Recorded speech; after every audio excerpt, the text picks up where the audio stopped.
Hello, everyone, and Madayaw. It's me, Teacher Maita. Welcome to another video. Today, we are going to be talking about 21st century skills as a Filipino artist.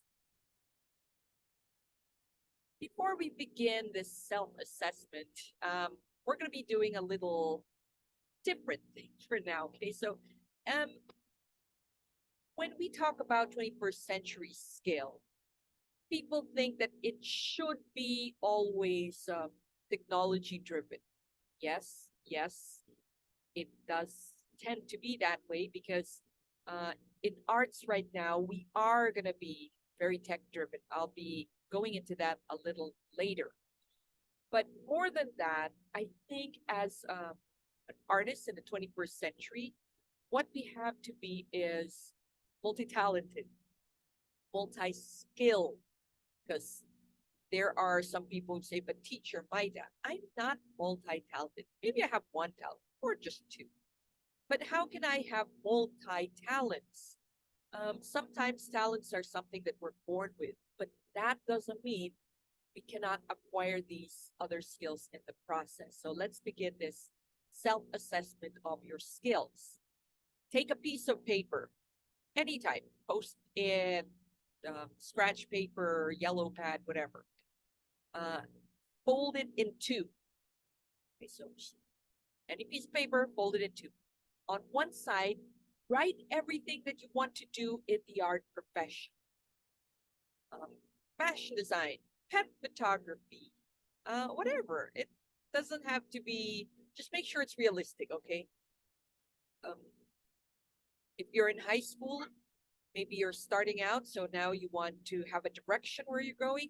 If you're already a professional, maybe it's something that you want to try that you haven't tried before, but you really, really want to try to be in that art field. Okay, so on the other side, flip it over, or if it's folded on the other side, write the skills that you have, not related to the other side of the paper. Just whatever your skills are. I can write essays. I can cook. I love my dog. If you could call that a skill, write whatever. Write all the skills that you have. Okay. Now, if you're still writing, pause this video. And if you're ready to go, let's continue. All right. So I've made a sample here of what you can do versus what you want to do. So what I want to do, okay, this is just an example. Say I want to go into fashion design and costume design and pet fashion design. I want to go into photography. I want to be a YouTube star. I want to be an Instagram marketer, and I want to be an art teacher. So many things you want to do. That's fine. Just list them down. Doesn't have to be this much. Maybe it could be a little more. Maybe it could be a little less. That'd be totally up to you. What you can do. Okay, so list it down. Like there, I can write essays well.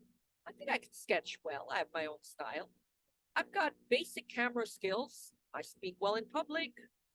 I know how to do pattern making. I passed art school, and I have an eye for color. So I didn't just pass art school, I topped art school. Alrighty, next. I want you to connect what skills you have and what skills you can use that to. Okay, let's say I can write essays, so I could probably be a YouTube star because if I do that, I need to write good essays. Perhaps I could also put another line to go to maybe art teacher because you need good skills in that. You can sketch. You can actually do fashion design and costume design and pet design. Your mad camera skills can be used for photography and actually be a YouTube star because elements of photography is very good to implement, especially when doing YouTube um, podcasts.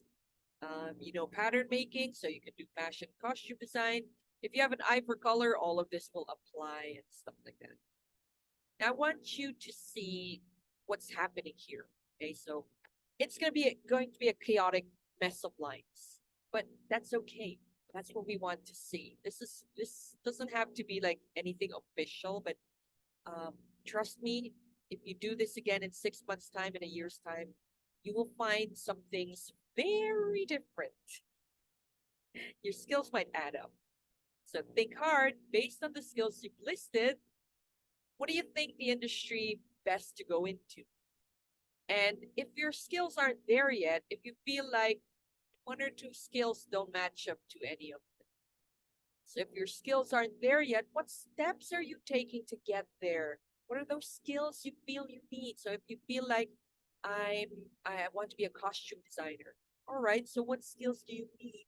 Do you need a bit of fashion? You need to have fashion history also, because um, what if you get to do period costumes and things like that? So you need what skills? So you can learn all those online, offline, face to face. There are books on that. So there are different avenues of how to get there. Also, you need to know this because this is part of self assessment.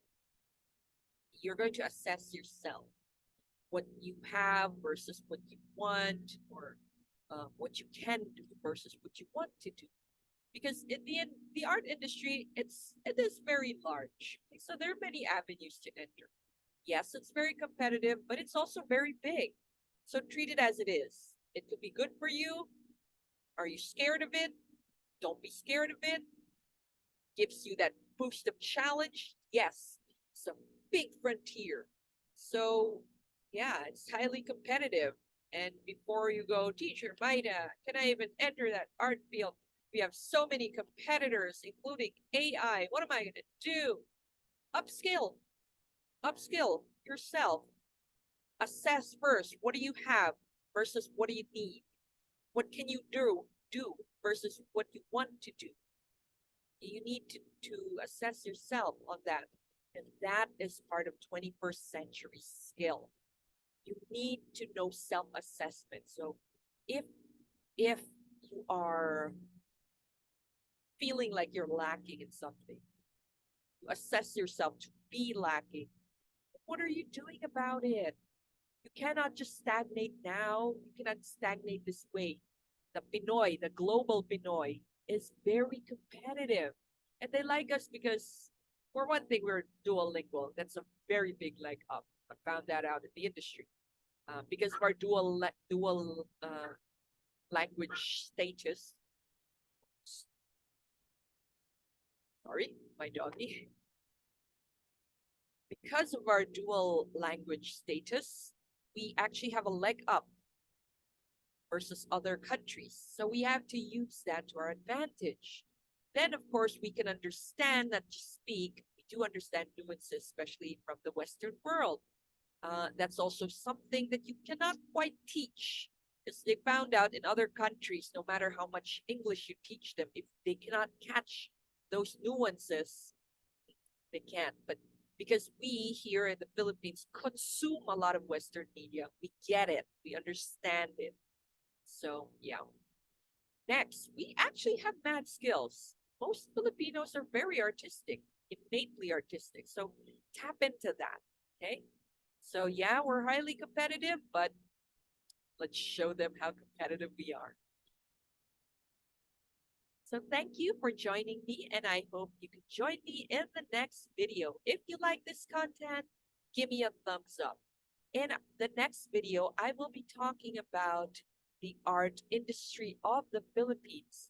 Let's see where you can apply what you've learned today. Alrighty? So thank you all and see you all soon.